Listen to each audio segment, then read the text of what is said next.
সুপ্রিয় দর্শক, এসটিভি রাতের আয়োজন লেট এডিশনে আপনাদের সবাইকে স্বাগতম। সঙ্গে আছি আমি জাহিদুর রহমান খান। দর্শক, আজ আমরা আলোচনা করব সমসাময়িক রাজনীতি নিয়ে।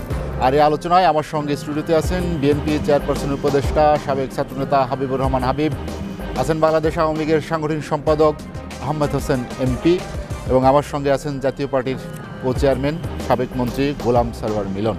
আপনাদের তিনজনকে আমাদের আলোচনায় স্বাগত জানাচ্ছি। আলোচনার শুরুতে আমি হাবিবুর রহমান হাবিব ভাই আপনার কাছে যেতে চাই।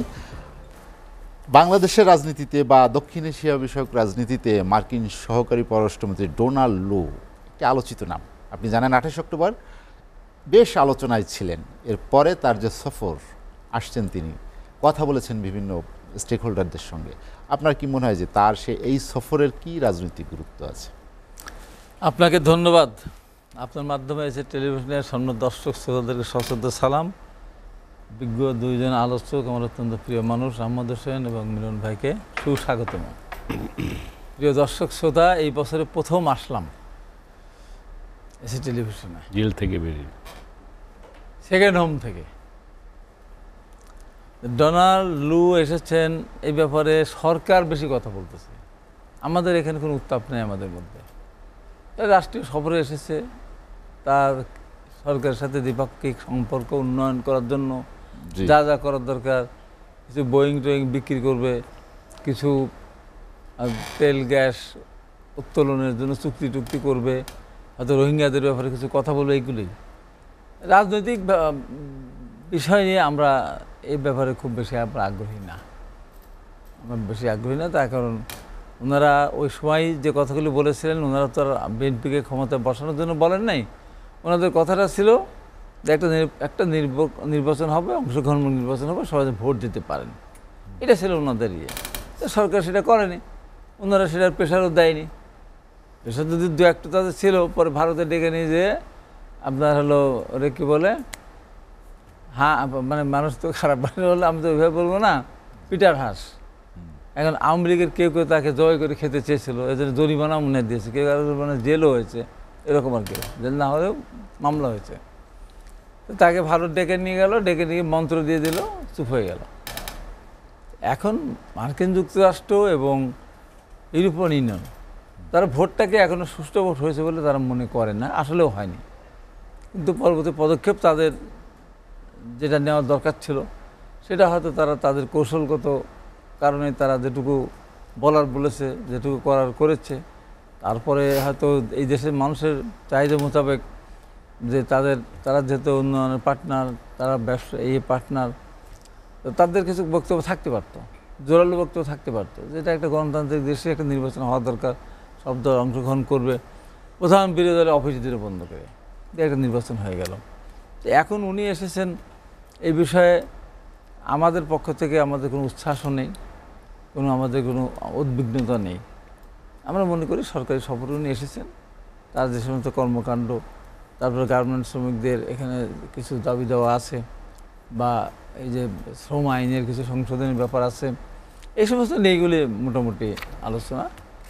জিএসপি সুবিধা ফ্রি পাওয়ার, র্যাবের উপর নিষেধাজ্ঞা প্রত্যাহার, ভিসা নীতি, এই সমস্ত নিয়েই সরকার বেশি ব্যস্ত দেখছি, আলোচনা করছে তারা।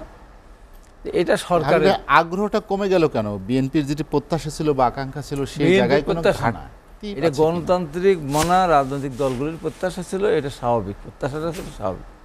তারা তো বলে নাই, যেমন ভারত, রাশিয়া, চীন, তারা সরাসরি আওয়ামী লীগকে ক্ষমতা রাখতেই হবে, এটা হলো তারা সরাসরি সমর্থন দিয়েছে। এরা তো তা না, এটা একটা গণতান্ত্রিক ব্যবস্থা বাংলাদেশে তারা দেখতে চেয়েছিল, সরকার দেখতে দেয়নি, তারা দেখেনি, এই তো অবস্থা। আমাদের আগ্রহ হারানোর ব্যাপার না, বা আমাদের অতি আগ্রহের ব্যাপারও না। স্বাভাবিকভাবে আমরা কী চেয়েছিলাম? আমরা তো বলি নাই যে আমাদেরকে ক্ষমতা দিতে হবে। আমরা বলেছিলাম 2018 সালে আমরা নির্বাচন গিয়েছিলাম, রাতের বেলা ভোট হয়েছিল, 100%-এর উপর ভোট হয়েছিল অনেকগুলি কেন্দ্রে। শূন্য ভোট দিয়েছিল বিএনপির অনেক প্রার্থী, আমাকেও দিয়েছিল। তার থেকে বেরিয়ে আসার জন্য এবার একটা মানুষের আকাঙ্ক্ষা ছিল, সেই আকাঙ্ক্ষা এবার তো পূরণ হলোই না, আর এক ধাপ তারা এগিয়ে গেল। কিন্তু লজ্জাস্কর অবস্থায় আওয়ামী লীগ কিন্তু এখন আছে, যতই বলুক না কেন উপরে কথাবার্তা। ভোট দিয়ে মানুষ 5%, 7% বেশি যায়নি, এটা তো সত্য। এত হাঁক ডাক এত কিছু দিয়ে তারপর একটা আওয়ামী লীগ একটা অপরাধ করেছে। অপরাধটা হলো কি, তার দলীয় গঠনতন্ত্রে পরিষ্কার লেখা আছে জাতীয় সংসদ নির্বাচনে একজনকে মনোনয়ন দেওয়া হবে, তার পক্ষে সবাই কাজ করবে, কেউ যদি বিদ্রোহ করে তাদের দল থেকে বহিষ্কার করা হবে। এ কোন পৃথিবীর কোন আজব দুনিয়া আসলাম যে এখানে দল থেকে নমিনেশন দিল, আবার বলে দিল যার ইচ্ছা সে দাঁড়াও। এই পৃথিবীতে হয়েছে এমন কোনো একটা ঘটনা দেখাতে পারেন পৃথিবীতে? আবার দেখেন উপজেলা নির্বাচন তত তার আইন করলো, পৃথিবীর বিভিন্ন দেশের উদাহরণ দিল যে এই সমস্ত দেশে আছে স্থানীয় সরকার নির্বাচনে প্রতীকের নির্বাচন হয়, দলীয় নির্বাচন হয়, কত কথা বলে টলে প্রতীক বরাদ্দ করে লাস্টের দিকে সব সিল বানা শুরু করেছিল। এবার যেই বিএনপি নির্বাচনে যায়নি উপজেলা নির্বাচন, তখন তারা বলে প্রতীকের নির্বাচন দরকার নেই। কেন দরকার নেই? প্রতীক যাদের দিত এইবার নির্বাচনে, যেমন ৬২টা আসনে আওয়ামী লীগ পদদলিত হয়েছে আওয়ামী লীগের নেতাদের দ্বারাই, স্বতন্ত্র প্রার্থীদের দ্বারা।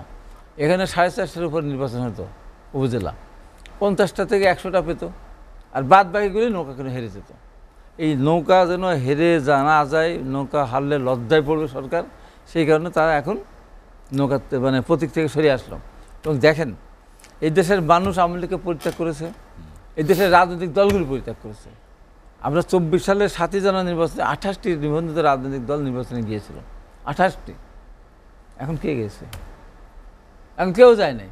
ওই হাসানুল্লাহ ইনু, রাহাত খান মেনন। আওয়ামী লীগ নিজেও যায়নি, তো নিজেও তো নিজের প্রতীক নিয়ে নির্বাচন করছেন। তার মানে কি আওয়ামী লীগ নির্বাচনে যায়নি? হয়তো আওয়ামী লীগ সমর্থিত লোকেরা নির্বাচন করতেছে, আওয়ামী লীগ নেতারা নির্বাচন, আওয়ামী লীগ তো দলীয়ভাবে নির্বাচনে যায়নি। তাহলে কতখানি দৈন্য দশায় পড়ে গেছে, কতক্ষণ লজ্জায় পড়ে গেছে যে বাংলাদেশের সমস্ত রাজনৈতিক দলগুলি আওয়ামী লীগকে বয়কট করেছে আওয়ামী লীগের নীতির কারণে। পাশাপাশি এই কারণে আজকে দেশের যে অর্থনৈতিক দুরবস্থা, দেখেন বাংলাদেশ ব্যাংকে একটা ব্যাপক লুটপাট হয়েছে, ব্যাপক লুটপাট, যে কারণে সাংবাদিকদের ঢুকতে দিচ্ছে না। চিন্তা করতে পারেন, এর আগে একবার বাংলাদেশ ব্যাংক থেকে রিজার্ভ চুরি হয়ে গেল। রিজার্ভ চুরি হয়ে গেল তখন হলো কে ছিলেন, বাংলাদেশ ব্যাংকের গভর্নর ছিলেন আতিউর রহমান। সেই ভদ্রলোক রিজার্ভ চুরি হয়ে গেছে, সে ভারতে গিয়ে আপনার পুরস্কার নিচ্ছেন নাকি যেন অনুষ্ঠান গেছে। ১ মাস পরে যখন যখন বললো, শ্রীলঙ্কা বললো, তখন হইল যে হয়ে গেছে, রিজার্ভ চুরি হয়ে গেছে। মানে এতভাবে গোপন করে। এখন এবার হয়তো মারাত্মক একটা হয়েছে, মারাত্মক একটা অবস্থা দেখছেন না? ব্যাংকগুলি সব করতে যাচ্ছে, একসাথে করে দিতে যাচ্ছে, মার্জার করতে চাচ্ছে। আপনার ডলারের দাম একদিনে ৭ টাকা বাড়া পৃথিবীর ইতিহাসে কোনোদিন বেড়েছে? পৃথিবীর ইতিহাসে কেউ বলতে পারবে? এই যে অনিয়ম, এর কারণ হলো যে সরকার টোটালি অনৈতিক, একেবারে 100 অনৈতিক, যে কারণে প্রশাসন অনৈতিক। এই প্রশাসনকে আমি তো জোর দিয়ে বলছি, আমি তো কারাগার থেকে আসলাম, সত্য কথা বলার কারণে আমি কারাগারে গিয়েছিলাম, আবার মিথ্যা মামলা কারাগারে গিয়েছিলাম, আমাকে ৪ বছর সাজা দেওয়া হয়েছে। মানে একেবারে আমি দৃঢ়তার সাথে বলতে চাই, ওই ঘটনায় কোনো গাড়ি পড়ে নাই, ওই দিন গাড়ির মালিক নেই, গাড়ির নাম্বার প্লেট নাই, গাড়ির চেসিস নাম্বার নাই, কেউ নেই, কিছু না, জোর করে আমাদেরকে সাজা দিয়ে দিল। এই সাজা খেটে আসার পরে আমি বলি সব নষ্ট হয়ে গেছে। আপনার আর্মি বলেন, পুলিশ বলেন, র্যাব বলেন, বিজেপি বলেন, এসপি বলেন, ডিসি বলেন, নির্বাচন কমিশন, সমস্ত। আর নির্বাচনের প্রধান নির্বাচনের সময় তো কখন কী বলে তাতে কোনো হুঁশ নেই। একবার বলে জাতীয় নির্বাচনের সময় 28%, পাঠাতে 40% বলেন, 40%, পরের দিন বললে 41%। এটা অদ্ভুত একটা, মানে এটা হিরোক রাজার দেশের গল্প শুনছিলাম, এটা তার চেয়েও হিরোক রাজা বেঁচে থেকে লজ্জা পর্যন্ত। এগুলো আমাদের তো কিছু নীতিনৈতিকতা ছিল, হবিচন্দ্র গোবিচন্দ্র নীতিমালা ছিল, এটা তাও নাই। লজ্জা শরমবিহীন একটা রাজনৈতিক দল এখন আওয়ামী লীগ হয়ে গেছে, অথচ আওয়ামী লীগ একটা ঐতিহ্যবাহী দল, অস্বীকার করার উপায় নেই।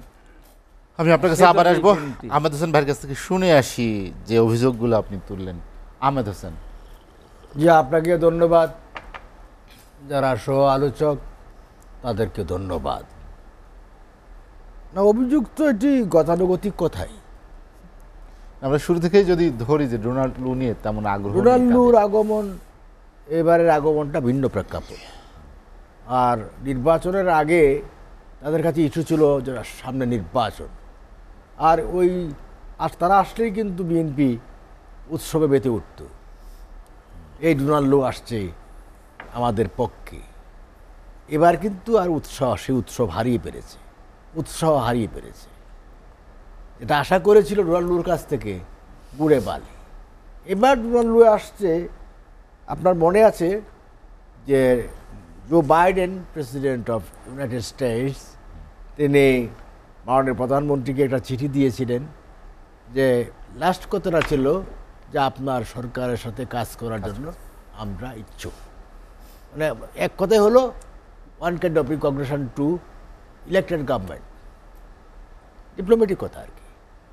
তো এখন আমার কাছে যেটা মনে হচ্ছে, যেটা লুয়া এসেছেন, তিনি তো এই এলাকার দায়িত্বপ্রাপ্ত। আচ্ছা, আমার পার্টিতে যেমন আমাকে সিলেট বিভাগে দায়িত্ব দিয়েছে না, 8টা বিভাগে দায়িত্ব দিয়েছে, এমনভাবে সারা পৃথিবীতে আঞ্চলিক দায়িত্ব ভাগ করা তাদের। লুকের দায়িত্ব দিয়েছে মধ্য এশিয়া, দক্ষিণ এশিয়া, এই অঞ্চলের দায়িত্বপ্রাপ্ত তিনি। উপমন্ত্রী না, সহকারী পররাষ্ট্র সহকারী পররাষ্ট্র, এমনি সহকারী পররাষ্ট্রমন্ত্রী তাদের একজন না, অনেক আছে। কাজে তার এবার আসলেন, হয়তো বা দেখা যাবে আবার 6 মাস বা 3 মাস পরে আসবেন। এটা তার রুটিন ওয়ার, আসতেই হবে। এখানকার ওই অঞ্চলে কী পজিশন চলছে, এখন আসছেন গভর্নমেন্টের সাথে সহযোগিতামূলক কী কাজ করতে পারে এই বিষয়ে আলাপ করতে। গরম কোনো খবর নাই ভাই, গরম কোনো খবর নাই, সংবাদ নাই রে ভাই, কোনো সংবাদ নাই বিএনপির জন্য। কাজে বিএনপি আর এবার বলে যে না, আমরা কোনো অন্য দেশের উপর নির্ভরশীল না, বুঝেন না, পাচাদন এমনিতে গেছেন, এখন টেলা সামলান। আরেকটা জিনিস প্রমাণিত হলো যে আমেরিকা কারো কান কথা শুনে সিদ্ধান্ত নেয় না। আমেরিকার কানে কানে বহু কথা বলা হয়েছে, লবিশ নিয়োগ করা হয়েছে, কিন্তু এই লবিশ নিয়োগে আমেরিকা সিদ্ধান্ত নেয় না, তাদের স্বীয় চিন্তায় তারা সিদ্ধান্ত নেয়। তারা যখন দেখেছে নির্বাচনে বিএনপি বয়কট করেছে, সন্ত্রাসে চলে গেছে, আপনার আগুন দিচ্ছে, রেললাইন উপড়িয়ে ফেলছে, মানুষ খুন করছে, পুলিশ কনস্টেবল হত্যা করেছে, তখনই তো এই আমেরিকা তার অ্যানালাইসিস ঠিক করে ফেলাইছে যে আমরা কোথায় যাচ্ছি, আমরা কি আবার উগ্রবাদ জঙ্গিবাদকে ইনভাইট করার জন্য আমি তাদেরকে সাপোর্ট করতে যাবো, নেভার। আর তারা পার্টিকে সাপোর্ট করে না, তারা পলিসিকে সাপোর্ট করে, তারা ডেমোক্রেসিকে সাপোর্ট করে। ইলেকশন যেটা হয়েছে এবার, ইলেকশন যেটা হয়েছে, তাই ইলেকশনও বিএনপি অ্যানয়েড নয়। তারা বলতেছে 62 জন স্বতন্ত্র ইলেকশন করার রাইট কি নাই? রাইট হয়েছে, আপনারা আসবেন না, আমার কি ইলেকশন জমা দিতে হবে না? কি আমার প্রধানমন্ত্রী কৌশল নিয়েছেন এবার যে ইলেকশনকে আপনার অংশগ্রহণমূলক করতে হবে, জনগণ যাতে পার্টিসিপেট করতে পারে। সে অংশগ্রহণ হয়েছে, পার্টিসিপেট হয়েছে। এখন আর কুকুরের ছবি দেখাতে পারবেন না যে এই কেন্দ্রে কুকুর শুয়ে আছে, মানুষ নাই, এই ছবি আর দেখানোর। এবার কুকুরও যায়নি, না মানুষ গিয়েছে, কুকুর যাবে কেন? মানুষও যায়নি, ভোটাররা গিয়েছে। কাজে বিএনপির কাছে আওয়ামী লীগ কোনো দিন স্বীকৃতি আশা করে না। আওয়ামী লীগের নির্বাচন ভালো কি মন্দ এটা আওয়ামী লীগ আশা করে না। সত্য তো, আমরা মেরে ফেলতে চাই, আমরা খুন করতে চাই। প্রতিযোগী যার সাথে প্রতিযোগিতা করা সহজ, ভালো, তার সাথে বসাও যায়। আপনি যদি আবার কাউন্টার পার্ট হন, প্রতিপক্ষ হন, it is very easy to speak with you, either phone or sitting. But BNP হচ্ছে একেবারে আমার খুনি, এরা আমাদের মেরে ফেলতে চায়। বঙ্গবন্ধুকে মেরে ফেলেছে, তাদের নেতা জিয়াউর রহমান তো ছিল, বঙ্গবন্ধু হত্যার সাথে জড়িত ছিল। তারপরে প্রধানমন্ত্রীকে শেখ হাসিনাকে হত্যার জন্য বেগম জিয়া, তারেক জিয়ারা চেষ্টা করেছে, 21শে আগস্ট গ্রেনেড হামলা চালিয়েছে, বোমা মেরেছে 19 বার। কাজে শত্রুর সাথে বসে আমার কুশ গল্প করার কোনো শখ নাই রে ভাই। কাজে বিএনপি এখন মুখ শুকায় গেছে, বিএনপির পেটে এখন পায়ের নিচে মাটি নাই, বিএনপি এখন হাউতাসের মধ্যে আছে। বিএনপি যাবে কোথায়? নির্বাচনেও আসবে না, আবার সন্ত্রাস করবা। আর জনগণ দেখছে সন্ত্রাসী পার্টি সাপোর্ট দিব কেন? একটা মানুষ নামছে, জনগণ নামছে, তারা যে বলে মানুষ যায় নাই কোনটি, জনগণ কি রাজপথে নামছে আমরা এই সরকার মানি না বলেছে জনগণ নেমেছে, লক্ষ লক্ষ মানুষ যে নেমেছে, তারা গণঅভ্যুত্থান করে ফেলবো। বিএনপি কি গণঅভ্যুত্থানের পার্টি? তাদের হিস্ট্রিতে বিএনপির চেহারা কি গণঅভ্যুত্থানের ছবি আছে? আছে, একটা ছবি আছে, রাতের অন্ধকারে পাওয়ার টেক ওভার করা, সেই ছবিটা আছে। বাট গণঅভ্যুত্থানের ছবি আওয়ামী লীগে আছে। কাজে আওয়ামী লীগ হচ্ছে party of democracy, it is a party of movement, it is a party of history. এই তো আমরা 75তম প্রতিষ্ঠাবার্ষিকী যেটি অনুষ্ঠানবার্ষিকী করছি, 75 বছর বয়স আওয়ামী লীগের হতে যাচ্ছে। সেই অনুষ্ঠান করবো 23শে জুন থেকে শুরু করব। এই যে 75 বছর একটা পার্টি এই পর্যন্ত আসছে, কিভাবে আসছে? ঘাত প্রতিঘাত অতিক্রম করে আসছে, জীবন দিয়ে দিয়ে এই পার্টি বিকশিত হয়েছে। কত লক্ষ লক্ষ কর্মী নেতা জীবন দিয়েছে এই পার্টির জন্য, আদর্শের জন্য। বঙ্গবন্ধু জীবন দিয়েছেন। যে পার্টির নেতা কর্মীরা জীবন দিতে জানে আদর্শের জন্য, ওই পার্টি কখনো পরাজিত হয় না, ওই পার্টির কোনো ক্ষয় নাই, ওই পার্টি বিকশিত হয়, শক্তিশালী হয়। আহমেদ হোসেন, আপনার কাছে আমি আবার আসবো। গোলাম সরওয়ার মিলন, যেটি আমরা আলোচনা করছিলাম বিশেষ ডোনাল্ড ট্রাম্প প্রসঙ্গে, যেটি বললেন যে তিনি আজ একটি কথা বলেছেন যে সম্পর্কে যে আস্থা অবিশ্বাস বা যে বিশ্বাস স্থাপনে তার এই সফর মূলত আসলে কি সংকট ছিল বা কেন আস্থাহীনতার কথা উঠে আসলো?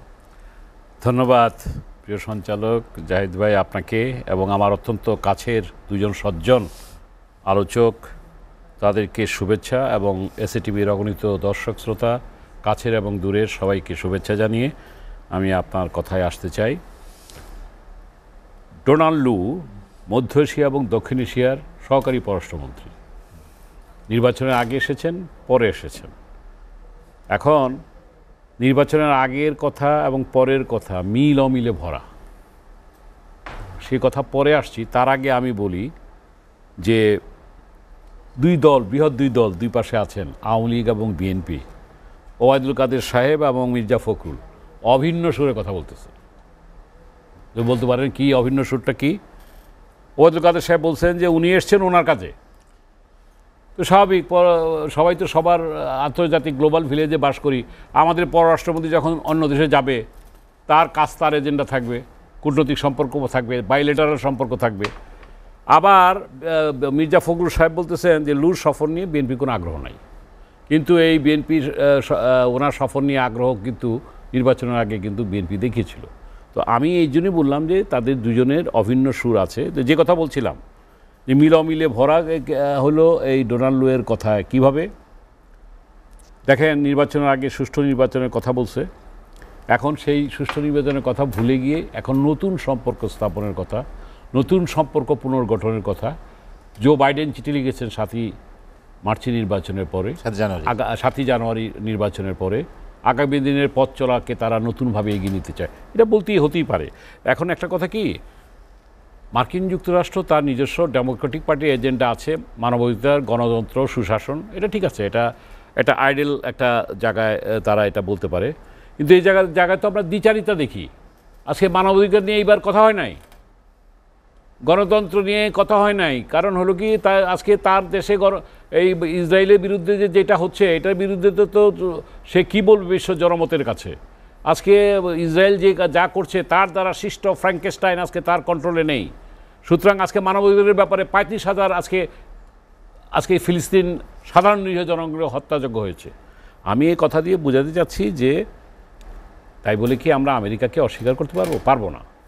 আওয়ামী লীগ, আমার প্রিয় আহমদ হোসেন ভাইরা ক্ষমতায় আছেন, বিএনপি ক্ষমতায়, কিংবা যারাই ক্ষমতায় থাকুক, আমেরিকা বলেন, ভারত বলেন, আমাদের প্রয়োজনে, যদিও বঙ্গবন্ধুর যে নীতি ছিল যে আমরা সকল দেশের সাথে সুসম্পর্কের ভিত্তিতে এগিয়ে যেতে চাই। এখন ডোনাল্ড লু এইবার যে এই কারণে এসেছেন, এটা আমরা যেটা দেখেছি যে উনি এসেই কী করলেন, সুশীল সমাজের সাথে কথা বললেন। সেই সুশীল সমাজের কথা থেকে আমরা যেটা জানতে পারলাম, উনি মানে পুরা নির্বাচন পরবর্তী অবস্থাটা জানতে চাইলেন, শ্রম অধিকারের ব্যাপারটা জানতে চাইলেন, মানব অধিকারের কথা জানতে চাইলেন, গণ অধিকারের কথা জানতে চাইলেন, জলবায়ুর ব্যাপারে উনি জানতে চাইলেন, জেনে পরবর্তীতে বিভিন্ন তিনি সেটা আলোচনা করেছেন। এবং সালমান রহমান সাহেবের সাথে যে আলোচনা হয়েছে সেখানে তিনি কিন্তু একটা কথাও বলেছেন, আমি কিন্তু একটা প্রশ্নের উত্তর পাইনি যে সে আসার আগে বাংলাদেশ ব্যাংকের গভর্নরের সাথে পিটার হাস কেন দেখা করলো। আমি কালকে যখন নাকি দেখা করলেন ইয়ের সাথে, এই আমাদের সালমান রহমানের সাথে, উত্তরটা পেয়ে গেলাম। উত্তরটা হলো এই, তাদের দেশের যে বিনিয়োগকৃত টাকা আছে স্যাভরন সহ, তারা তাদের লভ্যাংশের টাকাটা তারা ছাড় পাচ্ছে না, বাংলাদেশ ব্যাংক ছাড় দিচ্ছে না। কেন ছাড় দিচ্ছে না? ডলার সংকট, অর্থনৈতিক সংকট তো আছে, এটা তো অস্বীকার করার উপায় নেই। সালমান রহমান সাহেব উত্তর বলেছেন যে আমরা আগ্রহী, আপনার যার যার টাকা শেষে আমরা পর্যায়ক্রমে ছাড় করছি এবং এটা তারা পাবে। আমি এই কথাটা টানলাম এই কারণে যে এইবারের সফরটা কূটনৈতিক রুটিন ওয়ার্কের পাশাপাশি সম্পর্ক উন্নয়নের পাশাপাশি উনি একটা তাগাদা দিতে আসছেন এবং এটার পিছনে কিন্তু আমরা সহজভাবে যদি মনে করি, আমি আওয়ামী লীগ বিএনপি যদি মনে করি যে আমার কোনো আগ্রহ নেই, কিংবা আওয়ামী লীগ যদি বলে উনি ওনার কাজে আসেন, এটা কিন্তু ভালো লক্ষণ না। এই কারণে যে আমেরিকা কোনো পাওনাদার কাবলিওয়ালা, চাইনিজরা তো আর বড় কাবলিওয়ালা, চায়না তো সমগ্র বিশ্বে সাম্রাজ্য বিস্তার করে আছে অর্থনীতিতে। তো যাই হোক, চায়নার অর্থনীতিটা কতটুকু চাপ পড়বে জানি না, তাদের তো ডলারের সংকট নয়, তাদেরকে অন্যভাবে আপনি টাকা দিয়ে দেন কিংবা ইউয়ান দিয়ে করেন, লোন নেওয়া যাবে। আমি যেটা কনক্লুডিং রিমার্কসটা যেটা করতে চাচ্ছি যে আজকে ডোনাল্ড লু যে কারণে সম্পর্ক উন্নয়নের কাছে আসছেন, পাশাপাশি উনি ভিসা নীতির প্রশ্নে, র্যাবের উপর নিষেধাজ্ঞার প্রশ্নে, মানবাধিকার ইস্যুতে যুক্তরাষ্ট্র কিন্তু আগের অবস্থান থেকে কিন্তু সরে যায় না, এখনও অনড় আছে। কিন্তু তারা ওইটাকে ঠিক রেখেই তারা তাদের মতো সম্পর্ক উন্নয়নে তাদের যে কাজ, যে কথাটা হাবিব ভাই বললেন, তাদের ব্যবসায়িক অর্থনীতিকে জোরদার করতে চায়, তারা পাওনা টাকাটা, বিরক্ষিত টাকাটা তারা পেতে চায়, তারা বোয়িং করতে চায়, তারা এখানে। কিন্তু একটা জিনিস কি দেখেন যে এই Indo Pacific IPS, Indo Pacific স্ট্র্যাটেজিকের ক্ষেত্রে কিন্তু তার জোরদারটা কিন্তু তেমন ছিল বলে আমার কাছে মনে হয় নাই। তারা এই কূটনীতিক ধরাবাঁধার মধ্যে আসছে এবং একটা সফর দিয়ে ভারত, শ্রীলঙ্কা, বাংলাদেশ হয়ে উনি হয়তো আজকে রাত্রে চলে যাবেন। তো এই হলো তার সফর। এখন আমার কথা হলো কি যে আমাদেরকে সতর্ক হইতে হবে। অর্থনৈতিক যে সংকটটা আছে, $13 বিলিয়ন নেমে আসছে নিট রিজার্ভ রেট, এটা যদি আমরা ঐক্যবদ্ধভাবে মোকাবেলা করতে না পারি তাহলে ভবিষ্যতে আমাদের জন্য। গোলাম সালাম মিলন, আমরা একটা বিরতি নিতে চাই, বিরতির পরে আবার আসবো। দর্শক, লেট এডিশনে নিচ্ছে একটা বিরতি, ফিরবো শীঘ্রই, সঙ্গেই থাকুন।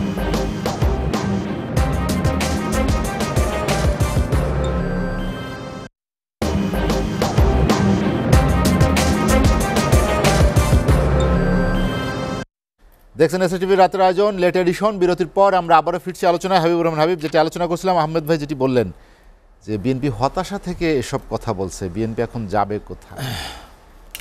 আচ্ছা, আমি তো আগেও বলেছি, ওনাকে বলতে পারতেছি না, তো বলতে গেলে নিজের একটু কষ্ট লাগে। একসাথে রাজনীতি করেছি, ভাইস প্রেসিডেন্ট ছিল, আন্দোলন, আমাকে বলবেন পার্টি কি কষ্ট করছে। পার্সোনাল অন্য কেউ হলে পরে একদম এমন বলা বলতাম, এদিক থেকে নেমে বেড়া যেত, এমন বলা বলতাম। ওনার জন্য আমি বলতেছি না, এইটুকু শুধু বলে এত ভালো না, এত আনন্দ ভালো না, এত আত্মবিশ্বাস ভালো না, কারণ জনগণ নাই। ছাত্রলীগের সাংগঠনিক সম্পাদক বাদল বলতো, মধুর ক্যান্টিন ঢং ঢং করে, কেউ নেই, ছাত্র নেই, নেতা নেই। আওয়ামী লীগের অবস্থা আজকে তাই আছে। এতগুলি প্রার্থী দিচ্ছে উপজেলাতে, 4 জন 5 জন করে, ভোট নাই। সুভাষ দত্তর একটা সিনেমা ছিল, সিনেমাটা হলো যে নিজের বাড়ির ছেলের সাথে মেয়ের বিয়ে দেবে, মানে ওই বাড়ির মেয়েকে বিয়ে দেবে। লগন চলে যাচ্ছে, সময় চলে যাচ্ছে, ঘড়ি দেখতেছে, আসে না। শেষ পর্যন্ত বলতে লগন চলে যাচ্ছে, ছেলে কোথায়, বর কোথায়? তো বর থাকলে তো আসবে, ঠিকই করেন এই বর।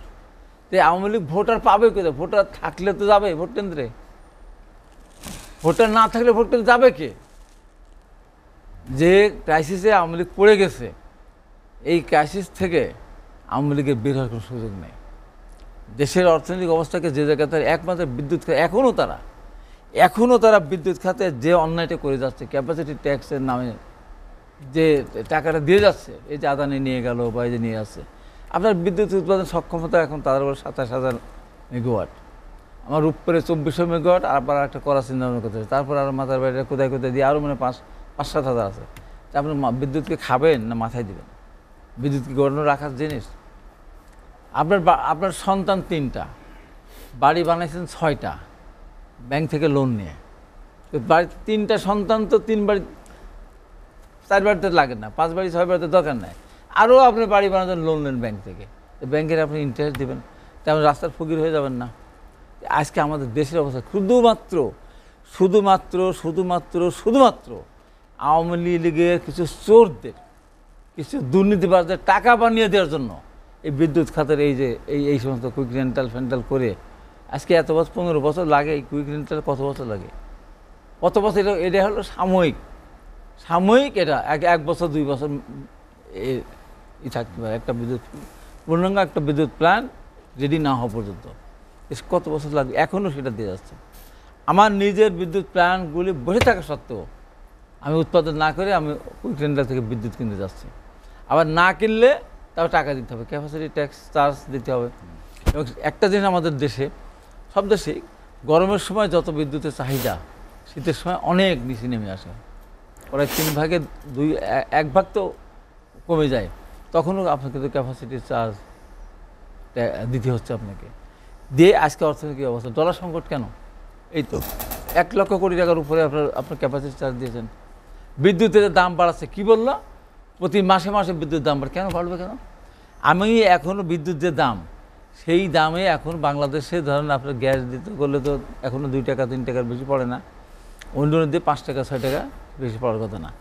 এই যে এইভাবে কোনো ধরনের নিয়ম নাই, আপনার দিচ্ছেন 19 টাকা দরে, আমি দিচ্ছি 25 টাকা দরে, মিলন ভাই দিচ্ছে 12 টাকা দরে, যার ইচ্ছা যেমন দিচ্ছে তেমন, যেখানে কোনো রকম দায়বদ্ধতা নেই। এই কারণে বিদ্যুতের কেন আমার দাম বাড়াতে হবে? বিদ্যুৎ দাম বাড়ানোর কোনো কথা না তো। আপনি এদিক দিয়ে আপনি গচ্ছা দিচ্ছেন আর এদিক দিয়ে আপনার দাম বাড়ছে। আপনার গ্যাসের একই অবস্থা। আপনার গ্যাস, আমার দেশের গ্যাস, আপনি ধরেন না যে আপনার পেট্রোল, অকটেন, এটা বাই প্রোডাক্ট, এটা তো ইম্পোর্ট করতে হয় না। সরকারি প্রধানমন্ত্রী নিজেই বলছে আমার বাই প্রোডাক্ট, আমার গ্যাস থেকে আসে। তারপরে আমরা যখন ডিজেল বানাই তখনও কিন্তু রিফাইনারি থেকে বেরোয়, সেটার দাম 1 লাফে বাড়াই দিল 25 টাকা 27 টাকা না 30 টাকা করলো। কোথায়? তো এই যে সরকার অপরিকল্পিত এবং অপরিকল্পিত কিছু মাথাবাড়ি প্রশাসন, ধরেন বাংলাদেশের মানুষগুলি আছে। আর একটা জিনিস আমি আজকে বলবো, আল্লাহ যদি এবং সুযোগ দেয় আর কিচ্ছু না করলেও এই চোরদেরকে ধরবো এবং মানুষকে বলবো যে জ্যান্ত কবর দাও। যদি এটা আপনার এই ভাষাটা বলা আমার ঠিক নেই, জ্যান্ত কবর এই জন্য দিতে বলবো, যারা মুক্তিযুদ্ধ যায়নি, যারা মুক্তিযুদ্ধ করে নেই, এই যে প্রায় 1 লক্ষ মতো, প্রায় 1,50,000 মতো এই সরকার এই কয়েক বছরে 13-15 বছরে 50,000 মুক্তিযুদ্ধ বাড়িয়েছে। যারা মুক্তিযুদ্ধ যায়নি, যাদের জন্ম 71-এর পরে অথবা 71-এর 2-1 বছর আগে, এই যে অন্যায় 20,000 টাকা করে তাদের দিচ্ছে, এই যে অন্যায় তারা করতেছে, মানে মুক্তিযুদ্ধ একটা বিশাল ব্যাপার। তো আমাদের মুক্তিযুদ্ধ দেখেছি, আমি মুক্তিযুদ্ধ দেখেছি, সে ভাতা নেয়, আমি ভাতা নিই না। কারণ আমার ওখানে যিনি মন্ত্রী ছিলেন তার কাছে আমার গেট ইন্টারভিউ দিতে হবে। সে জলঙ্গি ক্যাম্পে বসে বসে খেয়েছে, মুক্তিযুদ্ধ যায়ও নেই, তার কাছে যেতে হবে বলে আমি যাইনি, মুক্তি ভাতা নেই না। এটা কত বড় অপরাধ! এই বিদ্যুৎ খাত, এই মুক্তিযোদ্ধাদের দেওয়া, ওদের তো যারা সচিব হয়েছে বা যারা বিভিন্ন পদোন্নতি নিয়ে আবার 2 বছর তারা সিনিয়রিটি পেয়েছে, 2 বছর তারা চাকরি বেশি পেয়েছে, এদের কবরে গেলেও ওখান থেকে তুলে নিয়ে এসে ওর পরিবারের কাছ থেকে এগুলি আদায় যদি আমরা করতে পারি বাংলাদেশে, সেই কাজটা করার আমার একটা প্রতিজ্ঞা আছে। আর এই বিদ্যুৎ খাতে যাদেরকে এই যে ক্যাপাসিটি ট্যাক্সের নামে, যা চার্জের নামে এই যে হাজার হাজার কোটি টাকা দেওয়ার কারণে বাংলাদেশ আজকে এই অবস্থা। আপনি দেখেন ওই যে বরিশালে নাকি এইতে পটুয়াখালীর যে বিদ্যুৎ কেন্দ্রটা, একটা এর দাম কত? ওই যে নাট বল্টু যেটা আর কি, তার দাম কত? 1,80,000, 1.5 লক্ষ। তার দাম কত? 5,000, 7,000, 3,000, 2,000। এই যে অবস্থা, বালিশ। তারপরে একটা ওই যে এর আগে একটা দিয়েছিল আপনার স্যালাইন স্ট্যান্ড, জি, এই যে অবস্থা, মানে একটা টোটালি অপরিকল্পিত হবে। আর এই যে ভোটার বিহীন নির্বাচন করে যে 23 থেকে 24 কোটি টাকা খরচ করলো, এই হিসাবটা দিতে ভোট হয়নি যেখানে, একতরফা ভোট। দরকার কী ছিল? আওয়ামী লীগের বলে দিত 300 সিটে জাতীয় পার্টি কয়টা, জাতীয় থেকে হয়ে যেত। এত টাকা খরচ করার দরকার ছিল? এই মানুষগুলিকে অনৈতিক দরকার ছিল? এদের বললাম এই সমস্ত চরিত্র নষ্ট হয়ে গেছে। একজন অফিসার, একজন যেমন শেষ করে দিয়ে 18 সালের নির্বাচনের পর আরেকজন সেনাবাহিনী প্রধান ছিলেন আজিজ, সে বলল এত ভালো নির্বাচন কোনোদিনও হয়নি। আমি ওই দিনই টকশোতে বলেছি ওকে এখনই গ্রেপ্তার করা উচিত। তার অতীতের সমস্ত নির্বাচনগুলিকে বিতর্কিত করে ইচ্ছে ভালো নির্বাচন হলে। আবার এখানেও ব্যাপার, দুঃখজনক ব্যাপার, প্রধানমন্ত্রী পরশুদিন বললেন এত ভালো নির্বাচন আগে হয়নি, তার মানে আগের নির্বাচনগুলো সব চুরিচামারি ছিল। এ কোথায় যাচ্ছে? একবার কি চিন্তা করেন আমরা কি বলছি আমরা? হাবিবুর রহমান হাবিব, আমি আপনার কাছে আবার আসবো। আহমেদ হোসেন, হাবিবুর রহমান হাবিব বলছিলেন যে ভোট হয়নি, নির্বাচনের প্রয়োজন ছিল না। আপনার প্রশ্নের উত্তর দেওয়ার সাথে আরও কিছু প্রাসঙ্গিক কথাবার্তা তো আছেই। এখানে কিন্তু টকশো হচ্ছে not person to person, talk show হচ্ছে পার্টি টু পার্টি। ব্যক্তিগতভাবে আমরা কাউকে আক্রমণ না করি। জি, হাবিব রিপ্রেজেন্টস হিজ পার্টি। এখানে ব্যক্তিগত আক্রমণের দরকার নাই, আর আমার প্রশংসা দরকার নেই, বুঝছেন না? তিনি এর ভালো কথা বলেছেন, ময়লা পরিষ্কার হয় না, চরিত্র বদলায় না, মাটিতে পুঁতে ফেলবেন। এই ভাষা প্রয়োগের মধ্য দিয়েই কিন্তু বিএনপির রাজনীতির সংস্কৃতিটা কি, কতটা ভয়ানক, কতটা ভয়ঙ্কর রূপ এর ভাষার মধ্যে প্রকাশ পায়। একটা নেতার ভাষায় কিন্তু প্রকাশ পায় ওই পার্টির চরিত্র। মাটিতে ফুতে ফেলবেন আমাদেরকে, এখনো দূরে। হ্যাঁ, এই নির্বাচনে ক্ষমতায় আসা কত দূর যেটা উনি চিন্তা করতে পারতেছেন না। আমার তো মনে হয় আর একটা গ্রহ দেখা যাচ্ছে সূর্যের উপর, ওই দিকে, সূর্য থেকে অনেক দূরে। এই গ্রহ যতটুকু দূরে, আমার তো মনে হয় বিএনপির ক্ষমতা যাওয়াটা এত দূরে অবস্থান করছে। কাজে আগেই যদি টকশোতে এসেই আমাদের হুঙ্কার দেন আমরা মাটিতে পুঁতে ফেলবেন, আবর্জনার স্তূপের মাঝে পড়ে আছে, দুর্নীতির আবর্জনার মধ্যে এখনও পড়ে আছে বিএনপি, সে আবর্জনা আমাদের এখন পরিষ্কার করতে হচ্ছে। প্রধানমন্ত্রী শেখ হাসিনা সেই দুর্নীতির আবর্জনাকে পরিষ্কার করছেন, পরিষ্কার করে দেশটাকে, এমনকি আমার পার্টির কোনো ব্যক্তিও যদি দুর্নীতি করে রেহাই কিন্তু পাচ্ছে, নিশ্চয়ই পাচ্ছে। স্বাধীন দুর্নীতি কমিশনের কোনো ইন্টারফারেন্স আছে? তেমনিভাবে election commission how much powerful and independent, তার অ্যাক্টিভিটিতে কত ইন্ডিপেন্ডেন্ট ছিল। আমাদেরকেও প্রধানমন্ত্রী যেখানে গিয়েছেন অনেক জায়গায় গিয়েছেন। আপনি যদি বলেন ফরিদপুরে গিয়েছেন কি আপনার আজাদ সাহেবকে জেতানোর জন্য? ফরিদপুর গিয়েছেন নৌকার প্রার্থীকে জেতানোর জন্য, কিন্তু উনি কি আমাদের প্রার্থী জিতেছে? আজাদ সাহেব জেতার মধ্য দিয়ে কী প্রমাণিত হলো? প্রধানমন্ত্রী শেখ হাসিনা ইন্টারফেয়ার করেননি। এমনকি আমাদের বন্ধু আপনার মাদারীপুরের, সেখানেও গিয়েছেন আব্দুল সোবহান গোলাপ, জাফরুল্লাহ ভাই 10,000 ভোটে হেরে গেছেন, এবং জাফরুল্লাহ ভাই প্রেসিডিয়ামের মেম্বার, এক কথা বলতে পারেন মাননীয় প্রধানমন্ত্রীর খুব ঘনিষ্ঠ এবং বিশ্বস্ত সহচর।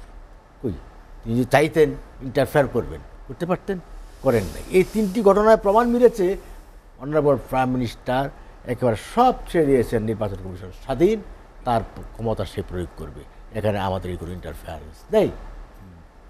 এরপরেও তারা বুঝে উঠতে পারছে না, নিজেকে আগে আয়নার সামনে দাঁড়িয়ে নিজের সমালোচনা করেন। এখনও কিন্তু স্থায়ী কমিটির কোনো মিটিং হয় নাই। স্থায়ী কমিটি আসে নেই, লন্ডন বন্ড স্থায়ী কমিটি।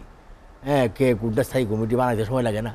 ওই একজন তাদের তো ভারপ্রাপ্ত যিনি পালিয়ে আছেন, পলাতক, যিনি দুর্নীতির কারণে পলাতক, শাস্তিযোগ্য, এখন তাদের চেয়ারম্যান শাস্তিপ্রাপ্ত হয়ে গেছেন দুর্নীতির কারণে। সব কিছু মিলে পার্টিটা নেতৃত্ব শূন্য একটা পার্টি, নেতা নেই। কাজেই এখন তাদের এই হাবিব সাহেবরা আসে প্রক্সি দিচ্ছেন এখানে। হাবিব সাহেব তো মূল ক্ষমতার মালিক না, হাবিব সাহেব তো কন্ট্রোল করেন না রাজনীতি। যারা নেতৃত্ব দেন তারা কোথায়? কাজেই এই পার্টি দিনে দিনে ক্ষয় হয়ে যাচ্ছে। যে পার্টির ভিত নেই, জনতার চেতনাতে যে পার্টির জন্ম হয়নি, সেই পার্টি কখনো মাটির উপর দাঁড়িয়ে থাকতে পারে না, জনতার সমর্থন পেতে পারে না। পিপুল জানে, দেখেছি তোমায় অনেক আগে, কী রূপে তুমি ছিলে, তুমি কি তোমাকে দেখিনি? বিদ্যুৎ চলে যেত, বারবার লোডশেডিং হতো, আমরা বলতাম এই তো খালেদা চলে গেল। তারা বলে বিদ্যুতের কথা, বিদ্যুতের কি উৎপাদন হচ্ছে না? আমার দেশ কি 100% এক্সপোর্ট ওরিয়েন্টেড? ভাই আপনি বলেন, টেলমি, আপনি যখন ক্ষমতায় ছিলেন আমার দেশ কি 100% এক্সপোর্ট ওরিয়েন্টেড ছিল? এখনও আমার ইম্পোর্ট আমদানি নির্ভর আমার অর্থনীতি, এখনও বহুলাংশে আমার গ্যাস কিনতে হয়, তেল কিনতে হয়, সার কিনতে হয়, আমাকে রাষ্ট্রের সাবসিডি দিতে হয়। সাবসিডি না দিলে কৃষক মরে যাবে, সাবসিডি না দিলে সারের দাম বেড়ে যাবে, সাবসিডি না দিলে মানুষ না খেয়ে মরবে। সুতরাং আমাকে সাবসিডি দিতে হয়, সব ক্ষেত্রে সাবসিডি। এই যে বিদ্যুৎ এখানে আছে, বিদ্যুৎ উৎপাদনে লাগে না, গ্যাস লাগে না, তেল লাগে না, এই তেলটা গ্যাসটা কি আমার দেশে আছে? আমাকে বাইরে থেকে কিনতে হয়, এটা এসে বিদ্যুৎ উৎপাদন করতে হয়। আর ট্যাক্স, আমার রাষ্ট্রের ইনকাম কি? রাষ্ট্রের ইনকাম হচ্ছে ট্যাক্স থেকে, প্রত্যক্ষ কর, পরোক্ষ কর, এবং এই তো বিভিন্ন পিপুলের কাছ থেকে। আমেরিকারও ট্যাক্স অনেক বেশি, পিপুলের কাছ থেকে টাকাটা আসে। তারা যখন ক্ষমতায় ছিলেন তারা কি ট্যাক্স নেননি? নিয়ে লুটপাট করেছেন। আর আমরা ট্যাক্স নিয়ে দেশ বিল্ড আপ করছি, তারা ট্যাক্স নিয়ে চুরি করেছেন, দেশে পাচার করেছেন, আর আমাদের রাষ্ট্রের ট্যাক্স নিয়ে আমরা ফ্লাইওভার করছি, আমরা এলিভেটেড এক্সপ্রেসওয়ে করছি, আমরা পদ্মা সেতু করছি, আমরা এই কর্ণফুলী টানেল করেছি, বঙ্গবন্ধু টানেল করেছি, আমরা এখানে এই মেট্রো রেল করেছি। মেট্রো রেল করেছি। কাজেই এইগুলো আমরা করছি, আমরা দেশকে নির্মাণ করছি। এখন গ্রামীণ অর্থনীতি আজকে খুব সুদৃঢ়, আপনি সুদৃঢ় গ্রামীণ অর্থনীতি। আপনি তো গোপালগঞ্জের সন্তান, কতক্ষণ লাগে যাইতে? 2 ঘন্টা। 1.5 ঘন্টা লাগে, 1.5 ঘন্টায় যেতে। এখন আপনি ইচ্ছা করলে ওখান থেকে অফিস করতে পারে। কেউ কি ভাবতে পেরেছে গোপালগঞ্জ টুঙ্গিপাড়া 1.5 ঘন্টায় যাওয়া যাবে? কল্পনা কখন করেছেন? করেননি। এখন অর্থনীতি চলে যাচ্ছে ওই পারে, পদ্মার ওই পারে ইকোনমি চলে যাচ্ছে। এমনকি ঢাকা এক্সপান্ড হচ্ছে, ওইদিকে এক্সপান্ড হচ্ছে, আপনার এক্সপান্ড ওইদিকে হয়ে যাচ্ছে। এখানে আর্মির ক্যান্টনমেন্ট হয়ে গেছে ওই পারে। তারপরে ইকোনমিক জোন হয়ে যাচ্ছে। জি। কাজেই এই যে বিনিয়োগ হচ্ছে, রাষ্ট্র এগিয়ে যাচ্ছে এবং দুর্নীতির কবল থেকে দেশ মুক্ত হচ্ছে ধীরে ধীরে, একদিনে নয়। হাজার তারা খত সৃষ্টি করে গেছে, চুরি করে গেছে। এই চোরদের খত থেকে আমার দেশকে মুক্ত করতে সময় তো লাগবেই। আহমেদ হোসেন, আমি আপনার কাছে আবার আসবো। গোলাম সরোয়ার মিলন, ভোট, নির্বাচন, গণতন্ত্র এগুলো নিয়ে অভিযোগের শেষ কোথায়? ভোট, নির্বাচন এবং গণতন্ত্র, যে অভিযোগ অনুযোগ পাল্টাপাল্টি বক্তব্য, এটা শেষ হবে কবে? তার কবে আগে আস্থা ফিরবে রাজনীতিতে? ঠিকই বলেছেন যে আমাদের সংকট, আস্থার সংকট, আমাদের সংকট অর্থনৈতিক সংকট, আমাদের সংকট গণতান্ত্রিক সংস্কৃতির সংকট। আমি আহমেদ ভাই কিংবা আমাদের হাবিব ভাই যে কথা বলে গেছেন যে দুর্নীতি সব আমরা যখন সরকারে ছিলাম তখনও ছিল, বিএনপির আমলে ছিল, এখনও আছে।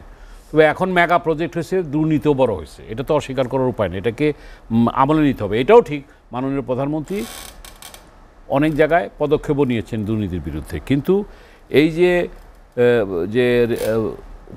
কি বলে কুইক রেন্টাল যেটা, এটা থেকে যে ক্যাপাসিটি ট্যাক্সের কথা হাবিব ভাই বলছেন, এটা কিন্তু মানে সাদাকে সাদা কালোকে কালো বলতে হয়। এটা কিন্তু যেটা আমরা এখানে ইন্ডেমনিটি বিল দিয়ে যেটা রেখেছি, এটা আমাদেরকে দিতে হচ্ছে। আজকে দেখেন এই যে আমাদের রিজার্ভের সংকট যে বাড়ছে, বিশ্বে করোনা পরিস্থিতির পর, ইউক্রেন রাশিয়ার যুদ্ধের পর কিন্তু একটা অর্থনৈতিক সংকট সমগ্র বিশ্বে ছিল, বিভিন্ন দেশ কিন্তু ঘুরে দাঁড়িয়েছে।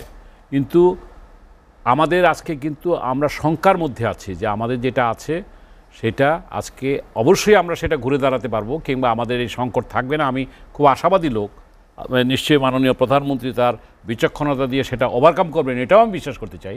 কিন্তু এটাকে আমলে নিতে হবে। এবং বিরোধী দলের আমি আহমেদ ভাইকে বলবো যে আওয়ামী লীগ এবং বিএনপির মধ্যে যে দূরত্বটা, এটাকে কমিয়ে আনতে হবে। যদি কমিয়ে না আনা হয় তাহলে আমরা কিন্তু সামনে এগোতে পারবো না। জাতীয় ঐক্যমত্যের জায়গায় কিংবা সহ অবস্থানের জায়গাটা যদি নিশ্চিত না করতে পারি, তারা তো নির্বাচন বর্জন করে যাচ্ছে। আর বিএনপিকে বলবো, আপনারা নির্বাচন বর্জন করে কি অর্জনটা হয়েছে? আজকে উপজেলা নির্বাচন ধরেন, আমি যেটা আপনার এখানে বারবার বলছি, 2014 সালে যদি তারা নির্বাচনে অংশগ্রহণ করতো, যেটা তাদের ভুল ছিল, এই মানে সংসদীয় গণতন্ত্রের ইতিহাসটা অন্যরকম হইতো। যাই হোক, তারা করে নাই। তারপরে তারা একবার করলো 18 সনে, ওইটাও তাদের ওইটা দিয়ে আর কথাই তাই বললাম। তারপরে 24-এ বর্জন, এই উপজেলাও বর্জন। এখন উপজেলা বর্জনে করতে গিয়ে দেখা গেছে তার কর্মীরা ইলেকশন করতেছে, পার্টি থেকে বহিষ্কার করতেছে। তো এই বর্জনে কতটুকু অর্জন এটা জানি না। সুতরাং তবে উপজেলা ইলেকশনে মানুষের ভোটে কিন্তু আগ্রহ নাই, যেটা আপনি বললেন যে গণতন্ত্র, ভোট কিংবা এটাতে কি আগ্রহ নাই, সেটা দেখা হলো কি এই যেটা আহমেদ ভাই বললেন, এটা কিন্তু সত্যি কথা যে আমি আর ডামির মধ্যে তো নির্বাচন হয়েছে। মাননীয় প্রধানমন্ত্রী হস্তক্ষেপ করতে হয় না তো, যে উনি যেটা বললেন 3টা জায়গায়, হ্যাঁ হস্তক্ষেপ করেন নাই, কারণ সবই তো প্রত্যক্ষ কিংবা পরোক্ষভাবে তার লোকজন। সুতরাং এখানে উনি করেন নাই, এটাই উনি বুদ্ধিমানের পরিচয় দিয়েছেন, যে না এটা অন্তত কিছুটা মানে অনেকটা যে ফেয়ার ইলেকশন হয়েছে এটা উনি দেখাইছেন। কিন্তু এটা তো সার্বজনীন সকলের অংশগ্রহণে তো নির্বাচন হয় নাই, এবং সেই নির্বাচনটা আমরা চাই সকলের অংশগ্রহণে আগামীতে নির্বাচন হোক। বিএনপিকে আমি একজন এই দেশের রাজনৈতিক কর্মী হিসাবে আমি অনুরোধ করব হাবিব ভাইয়ের মাধ্যমে, আপনারা অনেক বর্জন করে এদেশের মানুষকে কিন্তু আপনারা কোনো গণ অভ্যুত্থানও করাতে পারেন নাই, সেনা অভ্যুত্থানও করাতে পারেন নাই, নির্বাচনও যান নাই। সুতরাং আমরা সেনা অভ্যুত্থানও চাই না, গণ অভ্যুত্থানও চাই না। আর গণ অভ্যুত্থানের একটা কথা বলে আমি শেষ করবো, এদেশে কোনো সময় গণ অভ্যুত্থান হয় নাই, যেটা আহমেদ ভাই বললেন। একমাত্র বঙ্গবন্ধুর সময় 69 সনে গণ অভ্যুত্থান হয়েছে। আপনি এরশাদ বিরোধী আন্দোলনের গণ অভ্যুত্থান বলেন, নুরুদ্দিন সাহেবকে এরশাদ সাহেবরে বললো, উনি দাবি করেন উনি হিরো, হ্যাঁ আন্দোলন করছেন, ছাত্রই করছেন। এরশাদ সাহেব গিয়ে বললো, এই নুরুদ্দিন সাহেবকে এরশাদ সাহেবকে বললো যে আপনি এটা পলিটিক্যালি সলভ করেন। উনি বললো যে আমি তাহলে 6 তারিখের মধ্যে আমি পদত্যাগ করবো। এই তো রাস্তার মানুষ নেমে গেলো, এটা কি গণঅভ্যুত্থান বলবেন? ঢাকা শহর ছাড়া কি বাইরে কোনো গণঅভ্যুত্থান হয়েছে এসের সময়? বাদ দেন 90-এর কথা, 96 সনে যেটা আওয়ামী লীগ দাবি করে তারা গণঅভ্যুত্থান করছে। হ্যাঁ, আওয়ামী লীগ বিএনপির চেয়ে অনেক সাংগঠনিক।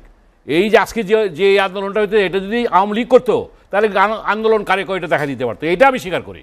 কিন্তু 96 সনে আপনি যে জিনিসটা হয়েছে, যেটা যদি জনতার মঞ্চ যদি না করতো, মহিউদ্দিন আলমগীর না করতো, হয়তো কোনো অভ্যুত্থান। অর্থাৎ আমি যেটা বুঝাতে চাই, হয় সিভিল ব্যুরোক্রেসি আর আর্মি ব্যুরোক্রেসি যখন আপনাকে সাপোর্ট দিবে, বিএনপি ফেল করছে সেই জিনিসটা করতে। সুতরাং এখানে স্বাধীনতার পর রিয়েল গণঅভ্যুত্থান কোনো সময় হয় নাই, যে যাই বলুক। এটা আমি ব্যর্থহীন কণ্ঠে বলতে চাই। আপনার এরশাদ বিরোধী আন্দোলনের কথা বলেন, এটা বলেই গেলাম, তো প্রমাণ সহ বললাম, অন দ্য রেকর্ডে বললাম। তো যাই হোক, আমরা সব কিছুকে ভুলে সামনের দিকে এগোতে চাই।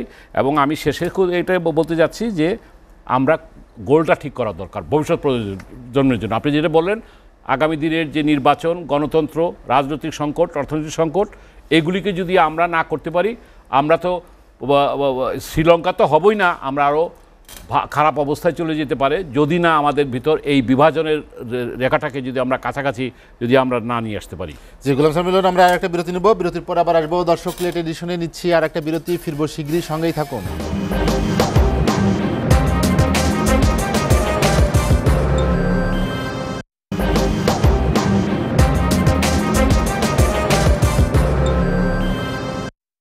দেখছেন এসএটিভি রাতের আয়োজন লেট এডিশন। বিরতির পর আমরা আবারও ফিরছি আলোচনায়। হাবিবুর রহমান হাবিব ভাই আলোচনা শেষ করতে চাই, আলোচনা শেষ করতে চাই। মিলন ভাইরে কয়েকটা কথা বলতে চাই, উনি উত্তেজিত হয়ে গেছেন আজকে। এরশাদের বিরুদ্ধে আন্দোলন না করলে নুরুদ্দিন ওই কথা বলতো না, প্রেশার ছিল, এরশাদ ছিল বলেই নুরুদ্দিন এরশাদকে বলছে যে আমি টানতে পারবো, লাশ টানতে পারবো না। আপনি একেবারে ওটাকে ধুলাই মিশিয়ে দিলেন। 96-এ মহিউদ্দিন খান আলমগীর জনতার মঞ্চ করে নাই, 96-এ জনতার মঞ্চ করেছিল হাবিব। আমি শেষের অ্যাক্টিং কনভেনার, ওই মঞ্চের নাম দেওয়া আমার, বক্তৃতা দিছে আমি, শেষের দিন শপথ আমি করেছি। বিভিন্ন জন যাদের মতো উনি বলেন আর কি, উনি বলেন না, বলুক একটা লোক, ইতিহাসে একটা লোক বলুক, লোক বলুক না, এটা বলুক যে 90 সময় ছাত্রলীগের প্রেসিডেন্ট হাবিবুর রহমান হাবিব ছিল। আপনি তো এখনো বেঁচে আছেন, এটা বলুক, আওয়ামী লীগই বেঁচে আছে, কিন্তু বলুক, তার বিএনপিতে কোনো কর্ম নাই। হ্যাঁ, তো এখন কথা হলো যে এই যে কথাগুলো যেটা হয়, দুর্নীতির কথা যেটা বললো, এখন যে দুর্নীতি হয়, রাত্রিবেলা শুয়ে এখান থেকে বেরোই বলবেন হাবিবাদের সব কথা ঠিকই বলছে। এত দুর্নীতি একটা দেশে হচ্ছে, তারপরে আপনারা যে কথা বলেন কীভাবে ঘুমান আমি জানি না, ঘুম দেবো না, নিশ্চয় হয় না এত দুর্নীতি চুরি করলে। এবং দেখেন এই যে ক্যাপাসিটি চার্জের যে কথা আমি বললাম, এটার একটা ব্যাখ্যা কি, এর কোনো ব্যাখ্যা নাই, কোনো ব্যাখ্যা নাই। এত বছর ধরে একটা ছেলে হাঁটা শিখতে 2 বছর 3 বছর 5 বছর লাগতে পারে, 15 বছর বয়স পর্যন্ত হাঁটতে পারবে না, হাঁটতে পারবে না, সেটা হবে না। নিউ কথা বলে, হ্যাঁ এটা আগে বলে আগে বলছি তো, কিন্তু কথাটা হলো এইটার জন্য আজকে, এইটার জন্য দেশটার এই অবস্থা। কি বলবে এই না না, এই আপনার তো কোনো কথা নাই বলে আপনি এখন কথা বলছেন, এইটার জন্য দেশটার এই অবস্থা। এই বিদ্যুৎ নিয়েই তো দেশের অবস্থা। বিশ্বাস করে না আপনার কথা, কে বিশ্বাস করে না?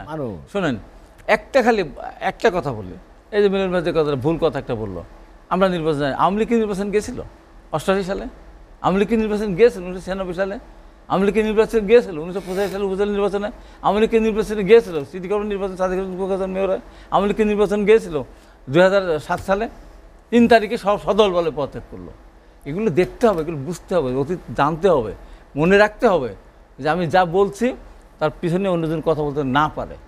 পৃথিবীর ইতিহাসে আছে একটা বিরোধী দল 5 বছর নির্বাচিত হলো, একটা মাগুরা নির্বাচনকে কেন্দ্র করে, সেখানে আপনার 94 সালে 30শে ডিসেম্বর সদল বলে পদত্যাগ করলো। আছে পৃথিবীর কোথাও?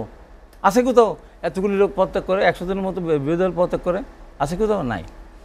এবং সেখানে বিএনপি কত ম্যাডাম খালেদা জিয়া ওগুলো উপনির্বাচন করে নাই। আমাদের আফজাল ছাত্রনেতা লাস্ট দিন সে এমপি হয়েছে, শপথ দিছে, সংসদে আসতে পারে নাই। কিন্তু ম্যাডাম খালেদা জিয়া টাকা নষ্ট না করে এই যে প্রায় 100-এর উপরে আসনে উনি নির্বাচন করার নেই, নির্বাচন ওইভাবে উনি চালিয়ে গেছেন। গিয়ে শেষ পর্যন্ত 15 ফেব্রুয়ারি নির্বাচনটা উনি তত্ত্বাবধায়ক সরকার বিধান সংবিধানে সংযোজন করার জন্যই উনি নির্বাচন করেছিলেন। যদিও ওই মঞ্চে আমি লাস্ট দিন শপথ করেছি, আমার দেওয়ার নাম, তারপরে বলবো যদি উনি চেষ্টা করতেন, যদি ইমার্জেন্সি দিতেন, আরও কিছু করতে পারতেন, করেননি, কিন্তু দরকার নেই। নির্বাচন তত্ত্বাবধায়ক সরকার দাবি করছে, ঠিক আছে, এটা হলো। আওয়ামী লীগ যে জায়গা থেকে সরে গিয়েছে, এই জায়গায় দুর্নীতির কথা বলেন তো, এই দেশের বয়স যেদিন ছিল আপনার ধরেন 2009 সাল পর্যন্ত, 12 সাল আমি বলি, 12 সাল পর্যন্ত বাংলাদেশের কয় বিলিয়ন ডলার ঋণ ছিল? সর্বশেষ $25 বিলিয়ন। এই 12 সাল থেকে এই পর্যন্ত $150 বিলিয়ন ঋণ করেছে এই সরকার। 150 বিলিয়ন ডলার দেশটাকে শেষ করে দিয়েছে। এই দেশটা এত বেশি সময় নেই, আমরা এই জন্য বলি কথা বলার সময় হিসাব করে বলতে হবে। কথা একবার বলে ফেললেন, বিএনপি একেবারে বিএনপি কোথায় ক্ষমতা দখল করছে, কোথায় ক্ষমতা দখল করছে বিএনপি? আহমেদ ভাইয়ের কাছে শুনি বিএনপি কি ক্ষমতা দখল করেছিল কিনা? ক্ষমতা দখল কোথায়? এখন বিএনপি এখনো ক্ষমতায় যায়নি, এখনই চোখ রাঙা। ও আর একটা কথা বললো, এই কথা আমি তাকে বলি, আমি আওয়ামী লীগকে বলি, আমি বলেছি, আবারও বলছি, যদি আল্লাহ সুযোগ দেয়, যারা মুক্তিযোদ্ধা না হয়ে, যারা মুক্তিযোদ্ধার সার্টিফিকেট নিয়ে টাকা নিয়েছে, পদোন্নতি নিয়েছে, 2 বছর অতিরিক্ত চাকরি নিয়েছে, তাদের কবর থেকে বের করে নিয়ে এসে তাদের সন্তানদের কাছ থেকে আদায় করা হবে। আমি বলছি এটা আমার রাইট আছে। চলে গেছে। হ্যাঁ, আমরা শেষ করবো যে আপনি চোখ রাঙিয়ে কথা বলেন, চোখ রাঙিয়ে কথা বলছি না, বাস্তব কথা বলতে, সত্যি কথা আপনার তো বলা উচিত। আপনার মাঝে আপনি একজন, আমি তো মাস্টার ছিলামই তো। আওয়ামী লীগ যে বিএনপি যে মাস্তানি চরিত্রের, বিএনপি না, আমি তো আগেই মাস্টার ছিলাম। আপনি এই জন্যই তো মাস্তান, আমি আগেই মাস্তান ছিলাম। মাস্তান যদি আমি মাস্তানি না করলে, আমি মাস্তানি না করলে ঢাকা বিশ্ববিদ্যালয়ের ছাত্র লোক টিকে থাকতো না। আমি মাস্তানি না করলে, বক্তৃতা না দিলে জেলে এর সাথে ক্ষমতা ছাড়তো। আর আমি মাস্তানি বক্তৃতা না দিলে 96 সালে বেগম খালেদা ইচ্ছা করেছিল আরো থাকতে পারতেন। ইউ রেসপেক্ট টু ইউ, আপনারে বড় বলে বড় সে নয়। বড় কেন? আমার কথাই বলবো না? যারে বড় বলে বড় সে হয়, ইতিহাসে আছে তো। People will decide who are you. আজকের পিপুল চিন্তা করে, এই যারা দর্শক দেখতেছে তারা মনে করে প্রত্যেকে তার ভাবতেছে এই জীবনে এবারও প্রমাণ দিছে, কি বলে জানে, এবারও প্রমাণ দিছে, বলে যে এই কে বলে আদর্শচ্যুত, কে বলে কে আদর্শচ্যুত হয়েছে, পার্টি ত্যাগ করেছে, আদর্শচ্যুত হলো আওয়ামী লীগ। সুতরাং আওয়ামী লীগ থেকে মুসলিম আওয়ামী লীগ থেকে আওয়ামী লীগ, তারপরে বাকশাল থেকে এখন আওয়ামী লীগ। ও আপনি শুরু করেছিলেন যে, আপনি শুরু করেছিলেন বলে আমি আগের কথা বলিনি। আস্তে আস্তে আমি আদর্শচ্যুত হইনি। আমি আপনাকে আঘাত দিতে চাই, আমি আদর্শচ্যুত হই না। কারাগারে ছিলেন, কষ্ট পেয়েছেন, এই কারাগারেও এই বাংলাদেশে জামায়াত ছিলেন। আমি যেখানে থেকে, আমি যদি এর ভিতরে বেঞ্চের উপর শুইতে, আমি ওটাই আরামে থাকি। আমি মনে করি যেখানে থাকে আল্লাহ আমাকে যেখানে যে অবস্থা সেই অবস্থা, আলহামদুলিল্লাহ। আমি এই বাংলাদেশে না, এই আমি প্রথম, এই কোর্ট আমাকে সর্বোচ্চ 5 মাস সাজা দিয়েছে। আমি স্বীকার করি নাই, আমি যা বলেছিলাম আমি তাই বলেছি, তাই বলেছি। আসেন বলেন, বলেছেন কোনদিন? উনি কেমে গেছেন? আমার তো ক্যাপাসিটি আছে, আমার সব জায়গায় দায়িত্ব পালন আমি করেছি তো, আমি দায়িত্ব পালন করেছি। ডেমোক্রেসি নিয়ে আসছে, সেই ডেমোক্রেসি আজকে ধ্বংস করে দিয়েছেন আপনারা। বলতে দিতে চান না যে পার্টি অন্য পার্টির নেতাদেরকে কথা বলতে দিতে চায় না, ওই পার্টি হাউ মাছ তার স্বৈরাচার, যারা দেশে গণতন্ত্র রাখে না তারা তো কথা বলতে যাচ্ছে। আমরা ডেমোক্রেসি দিয়েছি বলে কথা বলতে পারতেন, কথা বলতে যাচ্ছে না, টক শোতে কথা বলেন, এই কথা বিএনপি দিয়েছে বলি না। 2003 সালে জিল্লুর আয়ের মধ্যে দিয়ে শুরু করেছে মওদুদ আহমেদের উপর Mahmud. Try to understand, Awami League এটা করে নাই। পেশেন্স হচ্ছে ডেমোক্রেসির অন্যতম বৈশিষ্ট্য। আজ আমাদের এত গালি দিলেন, আমি ধমক দিলেন, আমরা চোখ আপনি আগুন জ্বলতেছে, আপনি গেছেন। আমি কিন্তু টেম্পার লুজ করি নাই, আমি টেম্পার লুজ করি নাই। আমাদের হাতে সময় নেই, আমরা টেম্পার লুজ করতে চাই। অনৈতিক সরকারের আলোচনা যোগ দেওয়ার জন্য হাবিবুর রহমান হাবিব, আপনাকে অসংখ্য ধন্যবাদ। গোলাম স্যার মিলন, আমরা আলোচনা শেষ করতে চাই। সেই দিকে খালি একটু বলতে চাই যে হাবিব ভাইকে বিনয়ের সাথে বলতে চাই, হাবিব ভাই কথা বলেছেন বলে নুরুদ্দিন সেদিন রিঅ্যাক্ট করেছিল। হাবিব ভাই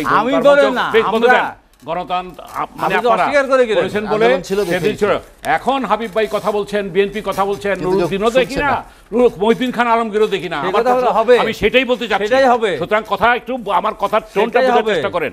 সুতরাং বিএনপি আজকে আপনারা ভারতীয় পণ্য বর্জনের কথা বলেন, এটা একটা অবাস্তব একটা কথা। কারণ ভারতের সাথে উইন উইন সিচুয়েশনে আমাদের থাকা উচিত, কিন্তু ভারত বিরোধিতা করে সস্তা দিয়ে জিনিসটা কখনো আসবে না। শেষ কথা হচ্ছে এই হতাশার মধ্যে মানুষ চায় গণতন্ত্র, আমরাও চাই যে একটা আইনের শাসন, আমরাও চাই দ্রব্যমূল্যের নিয়ন্ত্রণ, আমরাও চাই যে আজকে যে এগুলির প্রতি আজকে বিএনপির নজর দেওয়া উচিত জি। এবং সেই নজরের মধ্য দিয়ে BNP আমরা কি একটা নজর সুশাসন দেবে?